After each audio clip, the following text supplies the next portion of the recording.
I muted myself. I keep on forgetting I mute myself every time I get on this jam. So, again, I apologize to each and every last one of you guys for last night's live stream. It ran entirely too long. So I ended up condensing it down to about, I think it's like an hour and a half of that conversation, which is about half of that. I don't want to keep you guys long. I know you guys have other things to do, especially when it's live stream. You can watch it back, but typically when I'm watching the live stream, I'm not watching the 4-hour live stream. I'm cutting it off at like an hour, or I have to break it down. It just be a lot of information all at once. Yes, it's good for the algorithm to have longer, but I want to be a good steward to you guys about the things that we do on this live stream. So therefore, what are we going to do? We're going to make sure that we are good stewards by not keeping you guys too long. I want to be about an hour to an hour and a half at the most. And that's only if we have to, because a lot of times we do have to condense these things. It's good for the algorithm as far as watch time and watch hours. However, look, man, I'm not trying to keep y'all long. I want to keep y'all in the conversation. I want to keep the conversation fresh. I want to keep the conversation going. Also, if you want to be a part of the conversation, I'm going to ask you to do one thing. Click that notification bell right at the bottom, as well as subscribe to the YouTube channel. We're still on YouTube. We're still on Facebook. We're still on TikTok. If you want to be a part of the conversation, come on over to our side of YouTube and hit in the chat and say, and bring your conversation over here. Now, I can, however, watch both streams at the same time. I can watch both the Facebook. I can talk to you guys from Facebook, but it's a little bit different. And I'll try to keep up with the chat as it's going on over on Facebook. But we definitely want to get you guys over to YouTube so we can start getting it on and popping on YouTube like we had it on TikTok. So, with that said, what are we talking about today? What are we talking about? We're going to be talking about the comment Donald Trump made about Kamala Harris, Vice President Kamala Harris, and former President Trump. The comment that he made about Kamala Harris being a DEI hire. So in order for us to understand everything that we're going to be watching and listening to today, we have to do one thing. Something that was not done on that stage. And that, my friends, is actually define what DEI is. And I did us a better. I went and I found some of our friends over at The Root. They actually have a video that we can actually watch to show us what a DEI hire is. It's not biased, it's unbiased. Y'all know how I do, man. I'm more purple than anything. Purple is more of a godly color anyway, and I like to be more middle of the road, even though I might lean a little bit more red than other times. I might lean a little bit blue on certain things, but that's the human experience. We're not this whole I'm on this side, I'm on this side. We lean in varying ways of gray, right? Varying ways, and politically it's varying ways of red and blue. So let's get to this.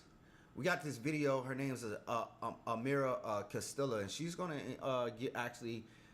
give us this little 2-minute spiel on what DEI actually is. So let's define what this means, so that once we define it, we can no longer be upset when somebody uses it in a certain kind of context, because guess what? They're using it in the right context. Every industry these days is using the term DEI to explain why they are appointing diversity officers, carrying out diversity training, and discussing ways to be more inclusive. But what really is DEI, and why is it necessary? DEI is short for diversity, equity, and inclusion. Here's a breakdown. Diversity is ensuring the representation of all identifiers across races, gender identities, sexual orientations, religions, political beliefs, socioeconomic statuses, and more. Equity is the fair treatment of all previously stated identifiers, making sure every person in the environment has the same opportunities, resources, and support. Inclusion is making sure that the space is comfortable and welcoming to every type of person present. Everybody should feel respected and valued. Host of the 2023 Golden Globe Awards, Gerard Carmichael, included in his opening monologue that the Hollywood Foreign Press Association, the group of journalists that decide the nominees and the winners of the Golden Globes, didn't have a single black journalist in the association until after George Floyd died. The last time there was a black member was in 2002. This means that the Golden Globes nominations and voting were missing out on black voices that could have contributed to helping black films and shows get nominated and win awards. There's a myth that we aren't innovative and that we don't bring innovative solutions. We are the most creative people. If you look at Google's YouTube platform, Black creators use YouTube not just to innovate, it's monetized. We also network there, and we have built our businesses from entertainment to the arts to science and engineering using a highly creative platform. DEI is put in place to avoid these situations. It is implemented to make sure that from the very beginning, all types of people get the chance to be in the room and make the decisions.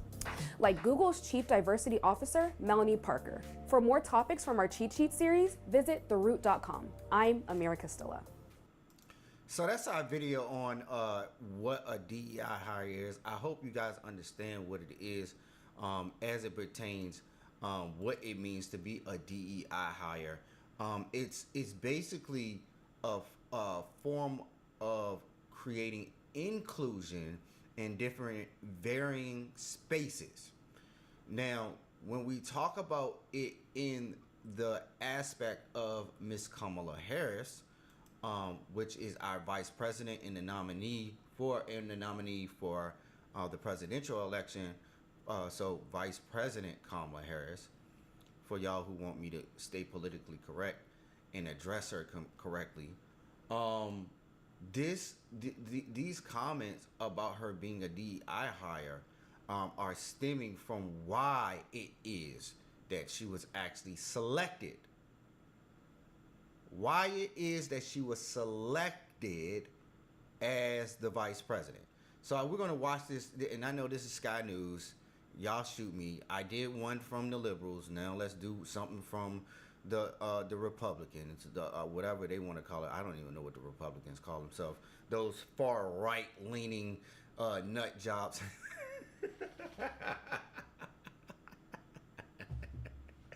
I kid.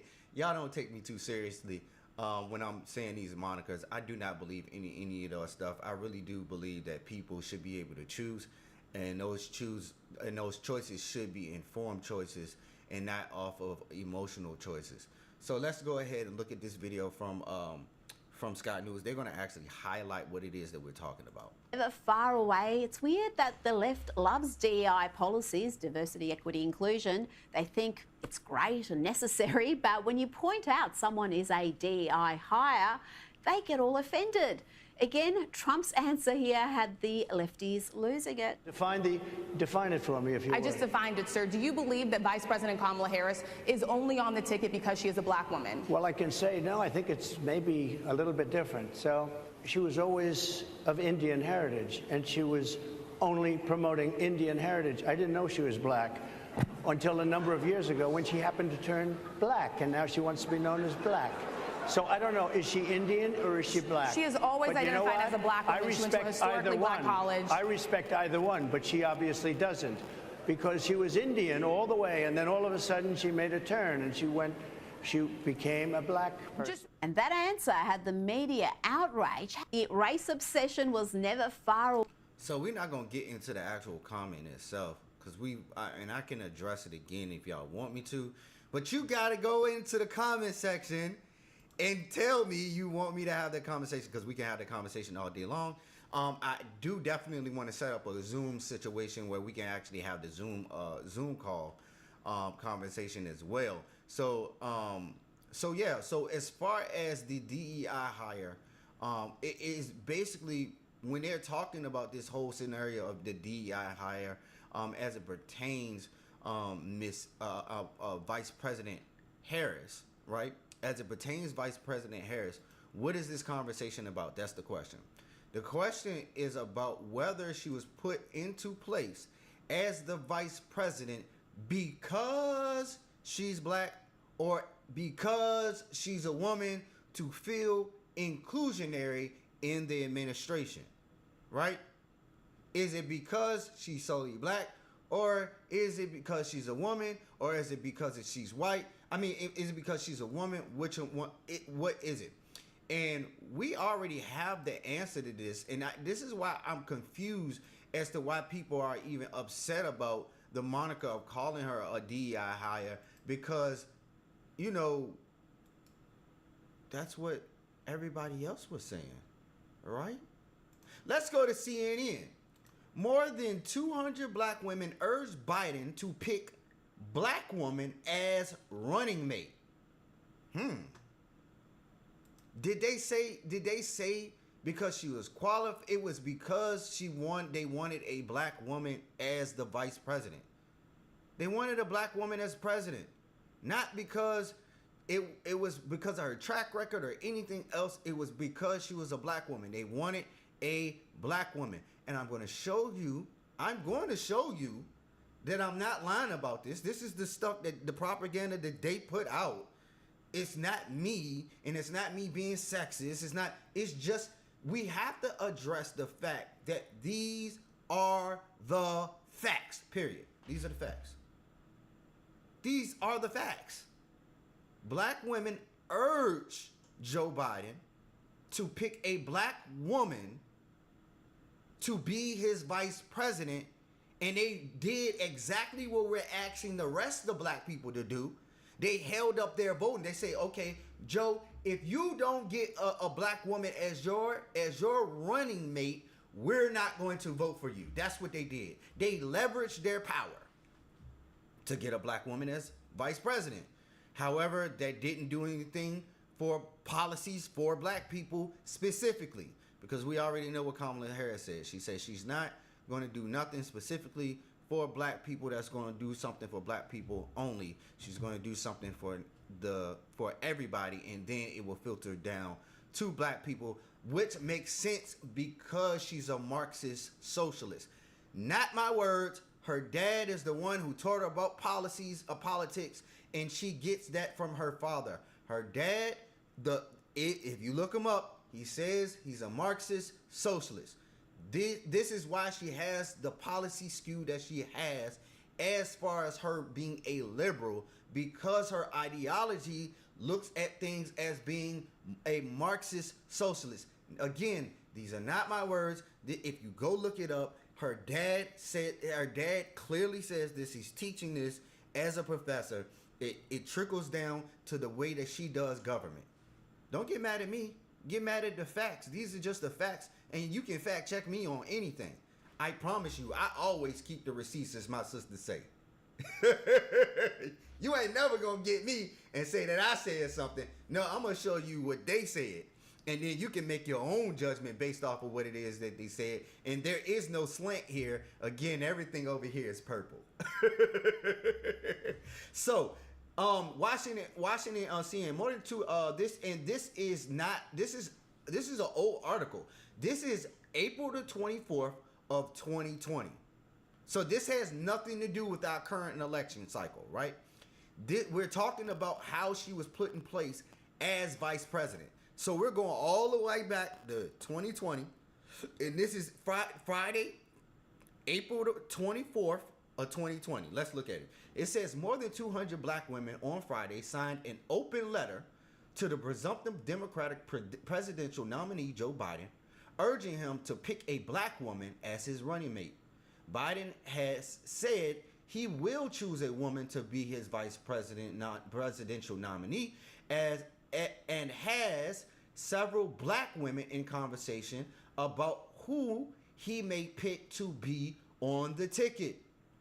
The letter, signed by black women working in both public and private sectors, lists 7 potential candidates: former Georgia gubernatorial candidate Stacey Abrams, California Representative Karen Bass, Florida Representative Val Demings, Ohio Representative Marcia Fudge, California Senator Kamala Harris, Atlanta Mayor Keisha Lance Bottoms, and former National Security Advisor Susan Rice. The letter reads, "We urge you to seize this historical opportunity to choose a black woman running mate who will fight for the issues that matter most to the American people and help deliver a decisive victory and successful Biden presidency." It says the women listed have the experience, qualifications, and principled core values of a true leader that would make for the right partner to help catapult the Democrats' victory in November. So I'm going to stop right there. If you want to read the rest of this article, the link is definitely at the bottom. So if you want to go ahead and bookmark that, that is actually there at the bottom. I'm trying to tell you, I didn't leave no stone unturned. So this right here is a propaganda piece that was put out. This is some propaganda that was put out to the president to push this whole narrative of getting a black woman into presidency. And again, it was not solely about whether it was solely about pushing the narrative that it should be a black woman as his nominee. We have a bunch of people in government, right? A lot of people in government. And some people may say the vice president doesn't really matter, but the vice president does matter. Because when we get into how the vice presidency was operated according to what's going on now, we see how important the vice president is, especially when you have someone like Joe Biden, who at certain points of his presidency, specifically this part of his presidency, looks as far as him being himself having to drop out of the presidential race because of his health problems. And because most people are seeing him as not being a viable candidate anymore. Right? He's suffering cognitively and not allowing him to actually do the job of a president to the fullest extent. So let's look at this piece of propaganda that was put out. This is another 2-minute video. Vice President Biden, you need us. You owe us. Black women are miracle workers. We have been saving the Democratic Party since 1965. 2020 is no different. Your only path to victory is through black women. The voters who need to turn out, we know how to mobilize them. Our votes must not be taken for granted. The following commitments will begin to show black voters that you are serious about us. America needs a black woman vice president. Candidates like Amy Klobuchar will not energize us. America needs a black woman Supreme Court Justice. Remember Anita Hill? We do. America needs more in a comprehensive black agenda. The rules are rigged against our communities. Whether we are talking about a black person who died of COVID-19 because of the lack of access to health care, or Ahmaud Arbery being killed by vigilantes, or Breonna Taylor, an EMT killed by police while laying in her bed. We deserve solutions that address systemic racism, economic injustice, and domestic terrorism. Joe Biden, you enacted drug and crime laws that harmed the black community for generations. Every major crime bill since 1976. Every minor crime bill. I want to stop here. I want you to see how they're finessing this. This is what, look, bro. You ain't never seen no white women finesse it like this, bro. Watch this. Watch this turn. Watch how they do this. This is pure propaganda, right? That not only not only did they say that we don't want Amy Klobuchar. He said he wanted a woman, right? But now they're saying we want a black woman. Don't put no white woman in there because we're not going to vote for you if you put a white woman in there. And we definitely ain't going to vote for you if you put another white man beside you. And we definitely not going to vote for you if you put a black man in. That's what they saying. We got black men, black women. We got black men, white men, all of these people, and they are holding up their vote to get a black woman. This has to do with diversity. They're telling you this has to do with diversity. Energize us. American leader will not energize us. Hold on, let me go back just a little bit more. Vice President. Candidates like Amy Klobuchar will not energize us. America needs a black woman Supreme Court Justice. Remember Anita Hill? We do. America needs more in a comprehensive black agenda. The rules are rigged against our communities. Whether we are talking about a black person who died of COVID-19 because of the lack of access to health care, or Ahmaud Arbery being killed by vigilantes, or Breonna Taylor, an EMT killed by police while laying in her bed. We deserve solutions that address systemic racism, economic injustice, and domestic terrorism.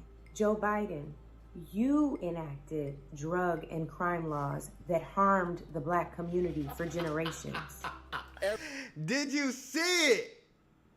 You see how they finessed that jump, bruh?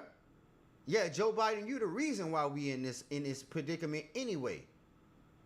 Again, black women already knew that this man did some stuff to our people. Kamala Harris is a part of this. She did it too.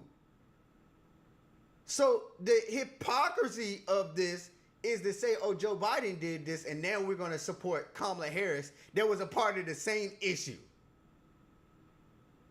You see what we doing to ourselves? We doing it to ourselves, bro. At this point, we doing it to ourselves. You want the top cop who did the same thing, who was a part of the prison industrial complex, to represent us again.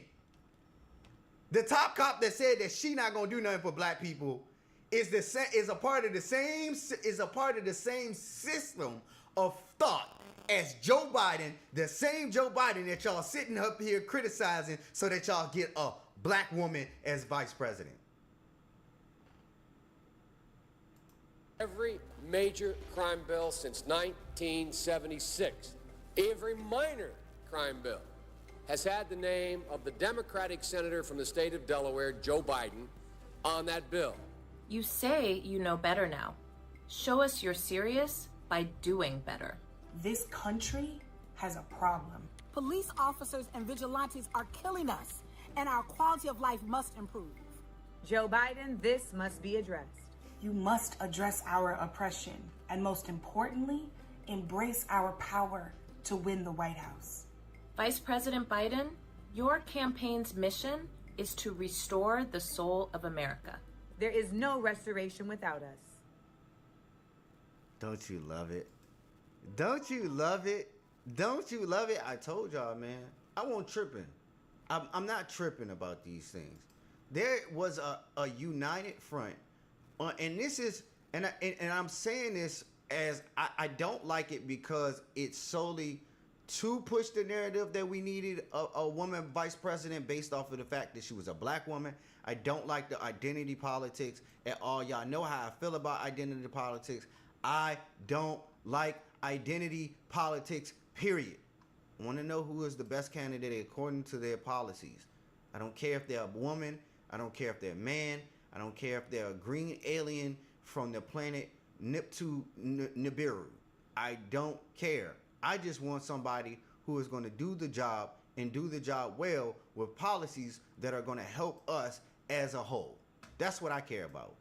Y'all can have the identity politics. Y'all can keep that. I don't want that. I'm not for that. I think we all should be looked at equally as individuals and be given the same opportunities equally, but we should not be given a special leg up. Now, I'm going to caveat this with as a black population, we are owed reparations, but it is only for those who are born who are connected to slavery, right? Those of us who are connected to slavery should be the only ones that get reparations, even unto now.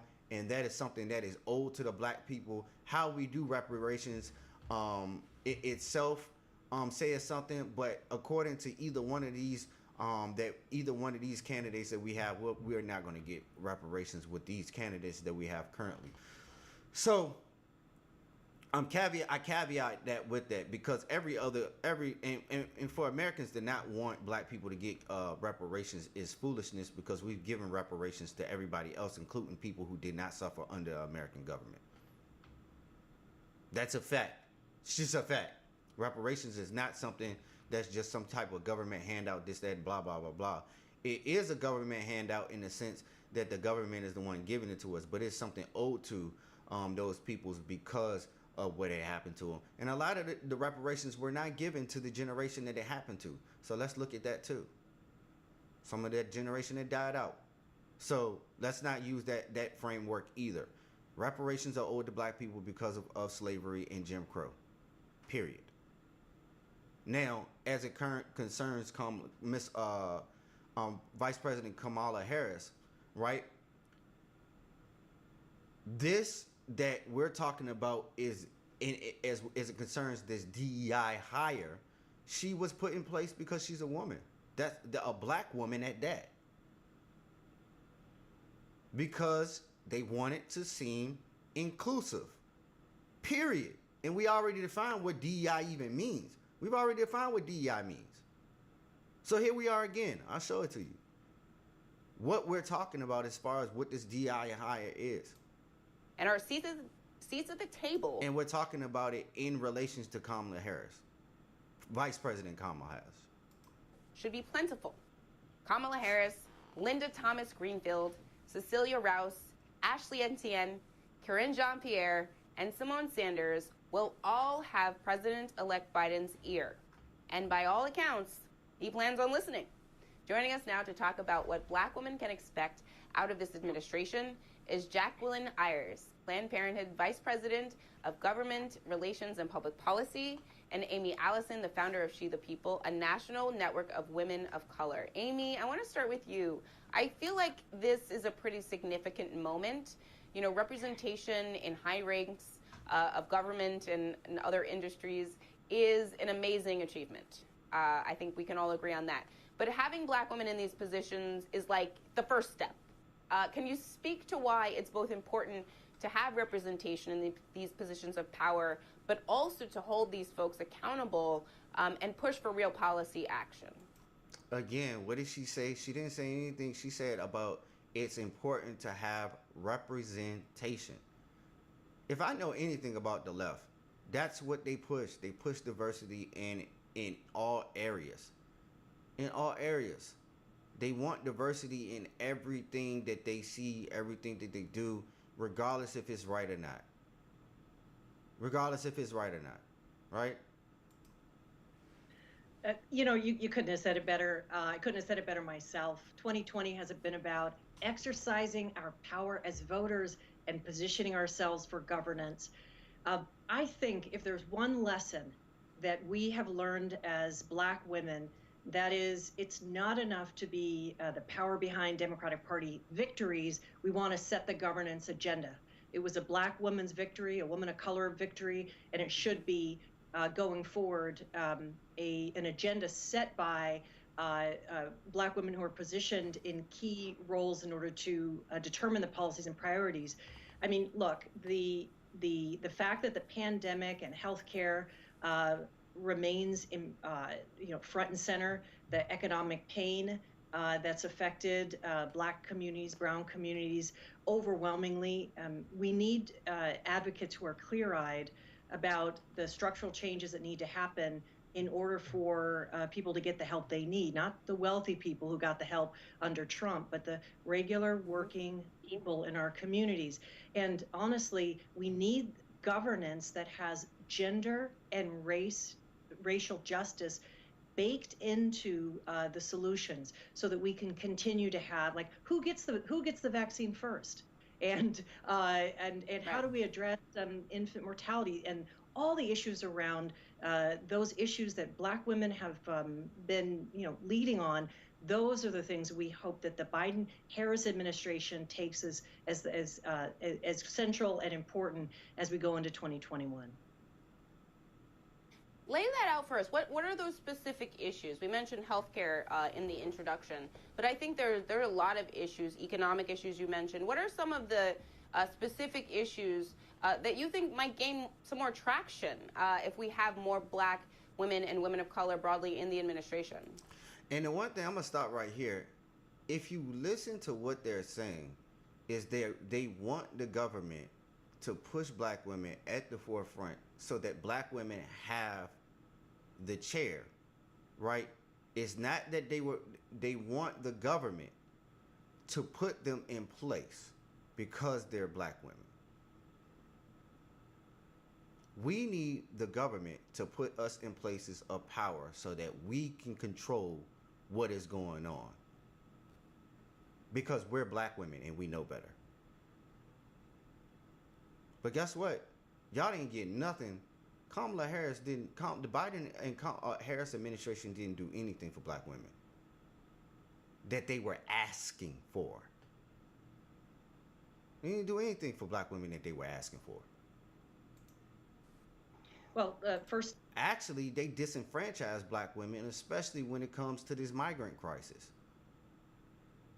If you listen to the mothers there in Chicago and listen to what it is that they're fighting against, and I might end up playing this video. I'm gonna find this video. I'm gonna play it. But if you really look at during the migrant crisis, matter of fact, if you look at Chicago and who's the proponent against the governor there, you'll see that it's a Black woman that's against it, and she actually outlines what happened. Like man, you know what? I am gonna play that jump. Because this the video actually speaks to what it is that's going on right now, and how we should not be voting for anybody according to identity politics at all, right?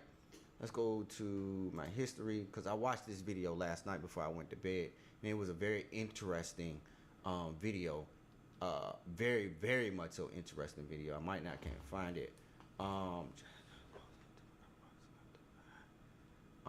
Let's see if I can find it.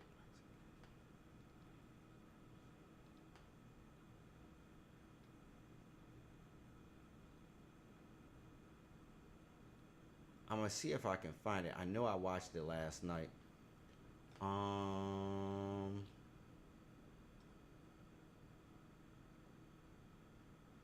See if I can find it.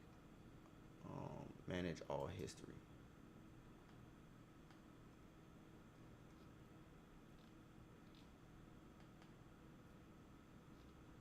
Let me see if I can find it, because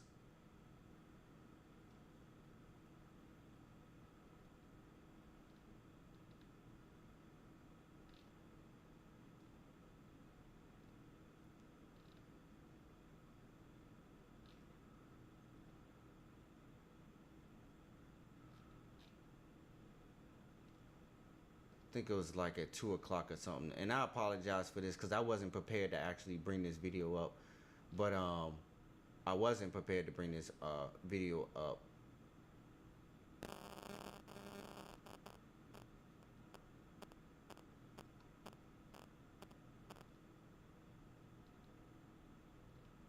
It could be this video right here.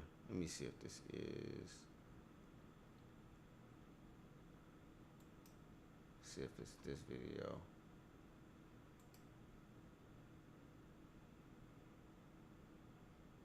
Yeah, it's this video. I found it. I love when I find the videos that I'm looking at. Cause I watch so many videos, cause I have to keep myself. And I'm gonna have to add this to my list because I didn't put this in the list. But I want to watch this video real quick. It's 14 minutes. Y'all got time. Look, we got time. It's your boy, O'Shea Duke Jackson, back at it again with another episode of The Celebrity Jump. Dima, story time music. on April 4th, 2023, the city of Chicago completed its 2023 mayoral runoff campaign. Now, a lot of things happened in this election. This was one of the few elections in Chicago where an incumbent mayor did not get reelected. Sorry, Lori Lightfoot. It then was a close runoff election between Brandon Johnson and Chicago Public Schools CEO Paul Vallis. And the winner was Brandon Johnson. How did Brandon Johnson win? Well, like I said, the election was close, but the one advantage was Brandon Johnson won big in the African American communities, especially on the South Side and the West Side. And this is what carried Brandon Johnson to the top. And on April 4th, 2023, the day that he won the election, he had this to say. It was right here in the city of Chicago that Martin Luther King Jr. organized for justice, dreaming that one day that the civil rights movement and the labor rights movement will come together. Well, Reverend Martin Luther King Jr., the civil rights movement and the labor rights movement has finally collided. Now, guys, do you see the energy in the room? Do you see all of those black faces in the room? Those are people looking for hope, looking for change, looking to support a brother because he's black. Let's go back to the footage. Do you see Brandon Johnson? In the back of him, there is his wife and 3 kids. He's from the West Side of Chicago. He's a black man. We certainly should vote for him because he's black, right? Fast forward! It's 1 year later, and so many black people in the city of Chicago hate the fact that they voted for him, especially a lady by the name of Cata Truss, who was from the legendary West Side of Chicago.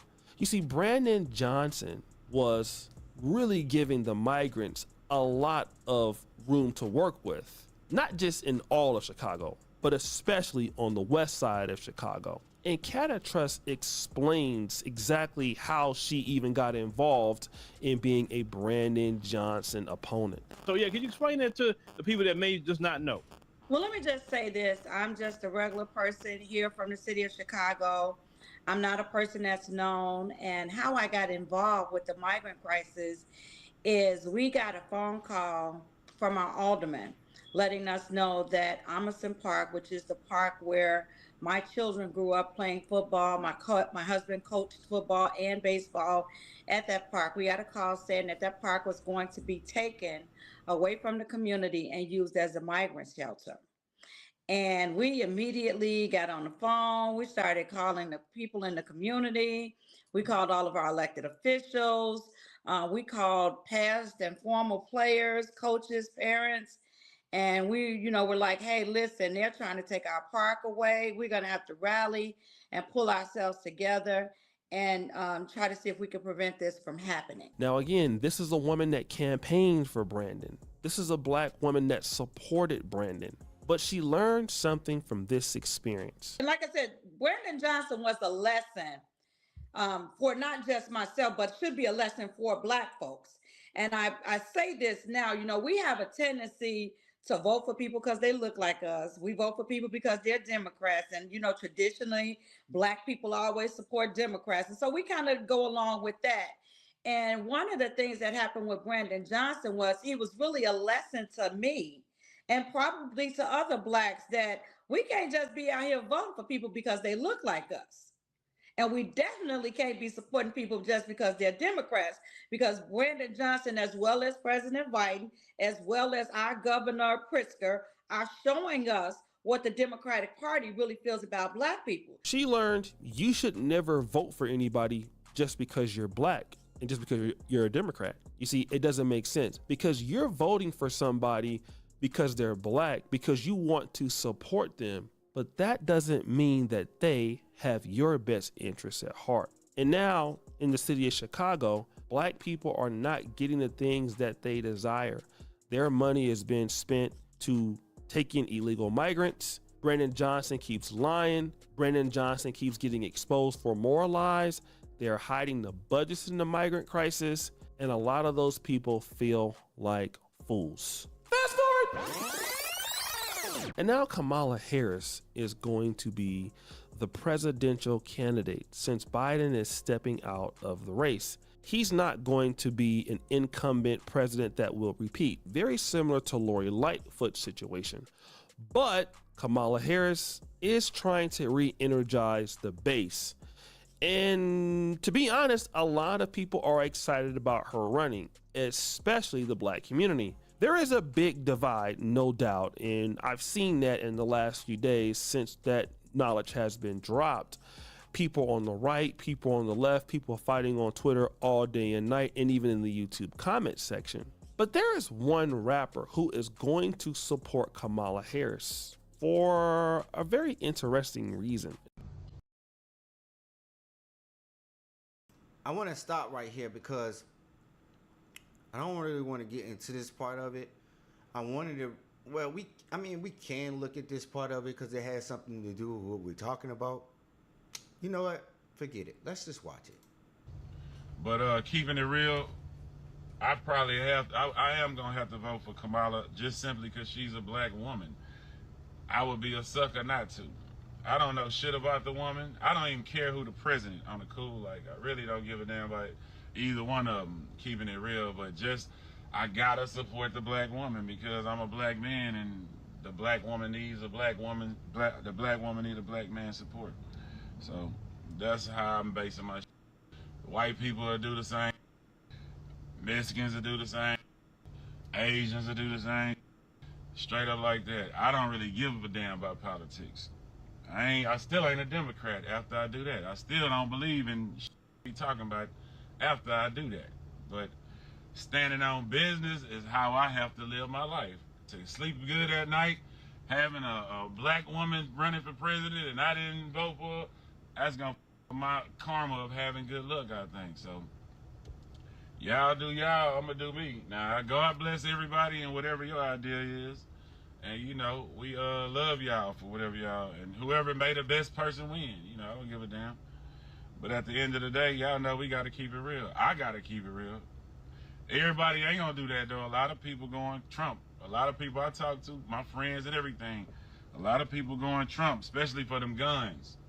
So, you know, and I don't knock them. We still friends. I don't give a damn who you vote for, because I ain't never had a president change, and it changed my life, right? So at the end of the day, everybody make your vote. If I do decide to go vote, that's what I'm gonna do. So let's just get it out the way. I ain't got to talk about on that.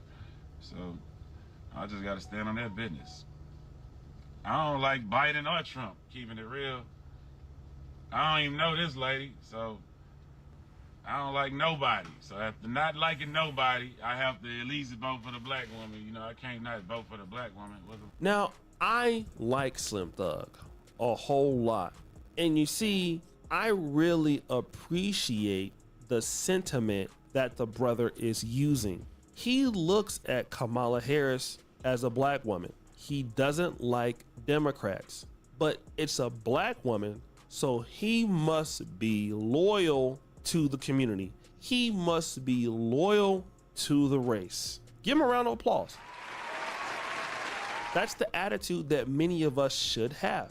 The black community would be better off if most of us had that particular mindset, even if we were supporting somebody who was not good, corrupt, or silly. But the reality is this. Kamala Harris was asked, what do you want to give black voters when she was a presidential candidate? And Kamala Harris said this. So I'm not gonna sit here and say I'm gonna do something that's only gonna benefit black people.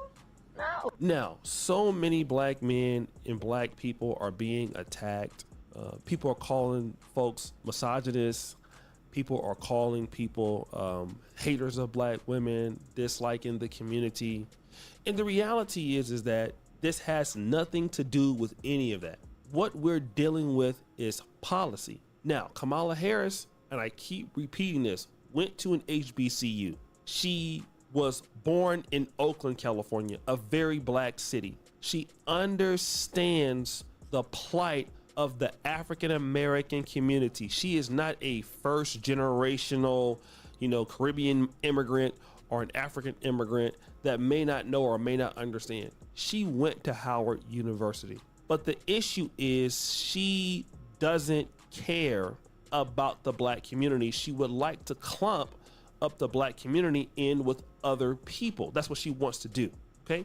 Kamala Harris looks at black people like every other American group. But at the same time, and Dr. Umar Johnson pointed this out, all other groups under the Biden administration got special privileges. We saw it with the LGBTQ, we saw it with Asians, and we've definitely seen it with immigrants, okay? So in those three particular groups have policies that are strictly for them, only for them.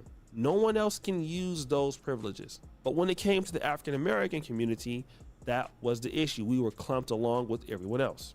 So my question is this: why would Slim Thug want to support a person who obviously doesn't care about him in the same way? I'm gonna stop it right there, because I think that's a good stop point. But I hope that's getting to the point. I hope that's getting to the crux, or the I hope that video is getting to the crux of what it is that's going on here, as it concerns her being a DEI hire, because she was picked because she's a black woman. She was picked because she was a black woman. And the reason why she's probably going to be picked as president is because she's a black woman. They're not going to change. I don't think we understand that the Democratic Party is not going to change how they see this. They're just not going to do that. They don't do that. Democratic Party is not going to change how they do stuff. They're not going to say, they're not going to change up and say, oh my God, we're going to find somebody that they already did that, because they're not going to vet anybody else. Kamala Harris at the DNC is probably going to run unopposed. Nobody's really going to stand up against Kamala Harris in the Biden administration. Nobody's going to really do that. 9 times out of 10, they're not going to. So when we go to the DNC, which is going to happen in this month, guess what? They're going to put Kamala Harris as the presidential candidate. It's going to be seamless. You're going to think you vote for her, but it's going to be seamless. Kamala Harris is going to get the nomination. She already got enough delegates to be able to get the nomination. She skipped past the whole line in order to get the position. And I'm sorry to tell y'all, she's going to lose because she's Hillary Clinton 2.0. They've been trying to get us a female president for the longest time. This time they're running to try to get us a female president as it concerns her being black. So they're trying to run on the Obama energy. And so basically we get both Obama and Hillary Clinton at the same time with Kamala Harris, with a lot of AOC socialist policies. That's what we getting. That's what we're going to get. We're going to get a lot of socialist policies that are not working currently as it pertains to the American government. And a lot of people who are in the Democratic side, they're going to turn a blind eye and say, well, they only got 4 years, this, that, and the third, blah, blah, blah, blah, blah, blah, blah. Like, let's not do that. Let's just say what it is, bruh. Let's just say what it is. And what it is she is a DEI hire. They selected her because she is a black woman. And most people are going to vote for her, not because of her policies, but because they want to be loyal to black people and because she is a black woman. Most people don't even know what the policies are. They don't follow politics like that. So the first thing they're going to go to is who can I identify with, or who represents what I know to represent me. And no matter how the outlook is, most people are not going to vote because they're going to vote along with what they're comfortable with. They don't even know nothing about the Democratic Party, but they just know that blackness in the Democratic Party, quote unquote, go hand in hand, even though it doesn't. Blackness is not equal to being Democrat. Blackness is not equal to being Republican. Whiteness is not connected to being Republican or Democrat. Democrat and Republican has to do with an ideology. And if you don't understand the ideology of the party to which you are voting for, you're going to have a problem when it comes to them putting different policies in play. We just saw what was going on in Chicago. They ran for this man and he turned his back on them as soon as he got into power. Got black people to rally behind him to the point where he won his race. And then when he got into power, he turned his back on the black constituency to the point where they want to get him. He's not going. I promise you, he's not going to be governor, man. He's not going to be governor during his next election. He's not going to be. They're going to get him up out of here. The same people that put him in place is the same people that's going to get him up out of here. I'm sorry. It just is what it is. Those policies are not working. And it's about the current administration's policies.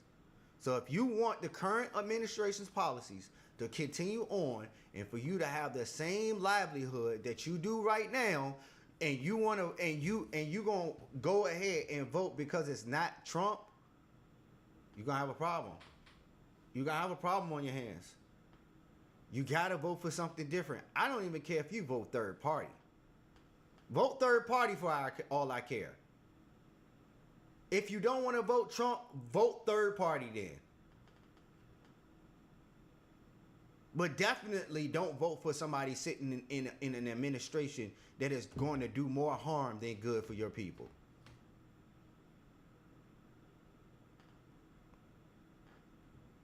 Vote independent. Vote Green Party. It's other parties out there, and y'all don't even see. And because because the Democrats have a huge machine behind them, they made the Republicans their nemesis, right? The Republicans have the Democrats have made the Republicans their nemesis. They create and they run the machine of the media, right? Liberals run the machine of the liberal at this point in time, and the Republicans are their national nemesis, right? This is why we have a two-party system. We should be trying to vote third-party candidates into positions of power. We should be looking at a third party. We should be looking at other options. So with that said, man, I really appreciate each and every last one of y'all for definitely tuning in, man. It means so much to me for you guys to be a part of this conversation. I promise you, we're going to continue to have these conversations and other conversations as well. Not even just in the political sphere, because I don't want to stay in politics too much longer, because I want to get back to the way we actually do things here on the platform. I think currently we have to address politics because this is something that we're going to be dealing with as a church, as a body, as a whole. We're going to be dealing with these different situations. So we must have this conversation. This is not can we skip it? No, you can't skip this. Like, we got to have this conversation. We have to have this conversation. Because this is a part of us figuring out how to actually vote as believers. And if we don't know how to vote as believers, we're not going to be able to influence the rest of the world. And I keep telling y'all that as believers, we have to influence the world and the population and take care of and be good stewards of that which we have. And if we have been given power, right?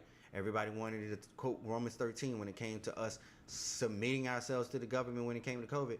But what about you utilizing the powers that are given to you through this same government system? So if you can utilize your power, go ahead and do that. That's a part of your dominion. That's a part of you judging. That's a part of you giving a choice. So I'm going to hearken this back to what we're talking. What we're going to hearken. The reason why we're hearkening it back is because we want to know and want to understand that we have to be informed about the things that we do. We have to be informed about the decisions. We study the Bible so that people don't. We study the Bible so that people don't push us into the wrong direction as it concerns our biblical authority and our biblical understanding. We should do the same thing with every other walk of life, every other part of the walk of life that we have here on the planet. You can't complain about certain things going on in your children's life and then say, oh, well, you know, it's just the government and I'm just going to live my life. Because again, it's not just about you. It's about everybody around you, right? We do want to protect the immigrants from being put in positions to have prison labor. Matter of fact, let's watch this. I'm not even going to leave yet. There's a video that I really want. I was going to watch. And I got to find it again. It's It might be in my other section. And the reason why I want to watch, because it's a very much so a segue into what we're talking about right now. Where is it at?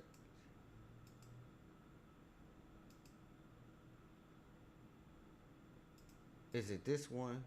I think it's this video right here.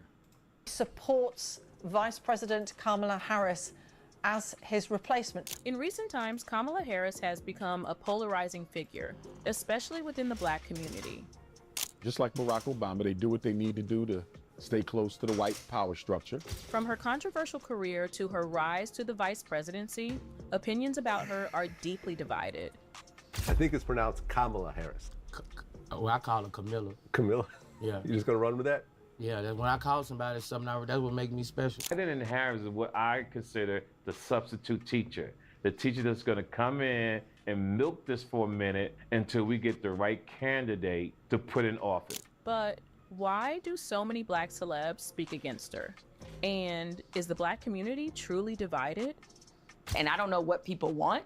If they want her to act like she has no Indian heritage, considering how lovingly she's... Kamala Harris, the first Black and South Asian woman to become vice president. Kamala Harris's historic rise to become the first Black and South Asian woman vice president of the United States is a milestone that many celebrate. However, her past as a prosecutor is a contentious topic, especially within the Black community, which has faced numerous injustices from the police and judicial system. Harris's career as a prosecutor has raised questions about whether she can effectively address the concerns of Black Americans. Kamala Harris began her career in the Alameda County District Attorney's Office, then became the District Attorney of San Francisco in 2003. Many of you know, before I was elected as vice president, before I was elected as United States Senator, I was the elected Attorney General, as I've mentioned, of California. And before that, I was a courtroom prosecutor. During her tenure, she championed several tough-on-crime policies that she believed would reduce crime rates and enhance public safety. However, these policies have been criticized for their disproportionate impact on Black and marginalized communities. One of the most criticized aspects of Harris's career as district attorney was her aggressive stance on truancy.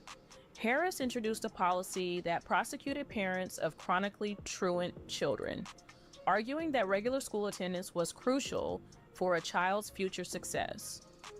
While the intention behind the policy was to ensure children stayed in school, it resulted in punitive measures against families, many of whom were struggling with systemic issues such as poverty, racism, and lack of access to resources.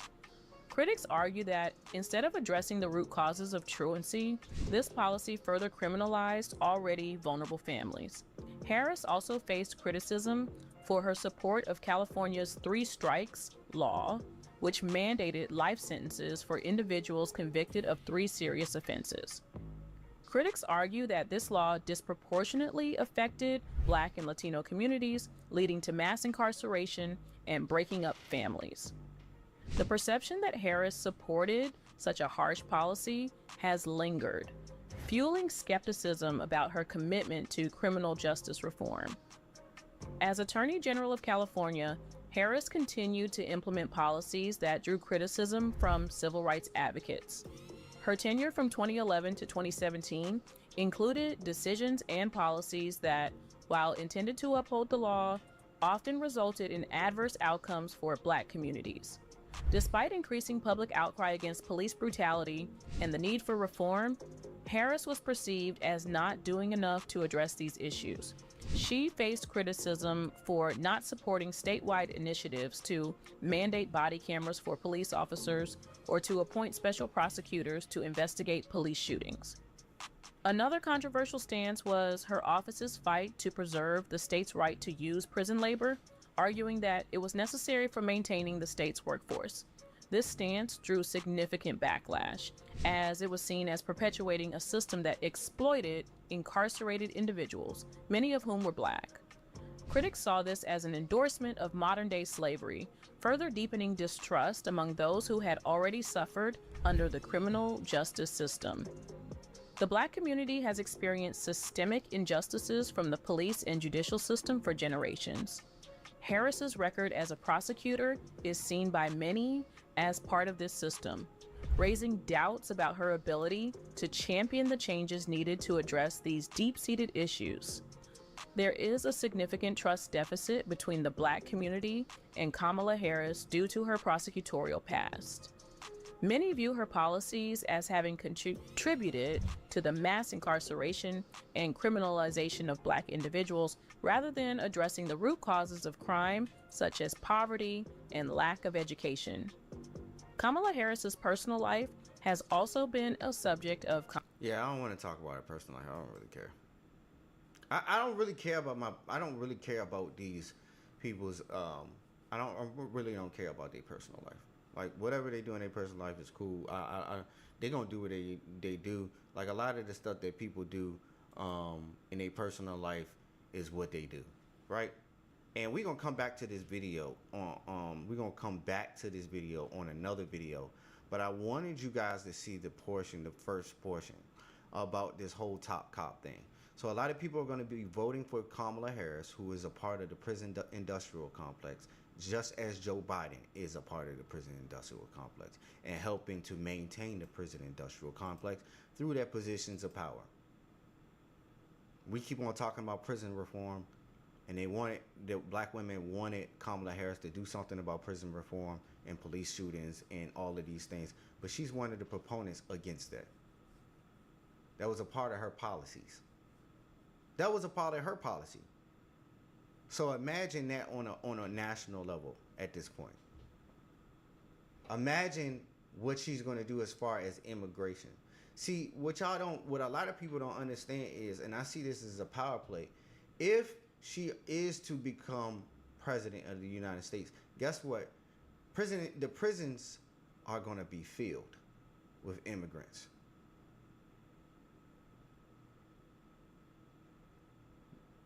The prisons are going to be filled with immigrants.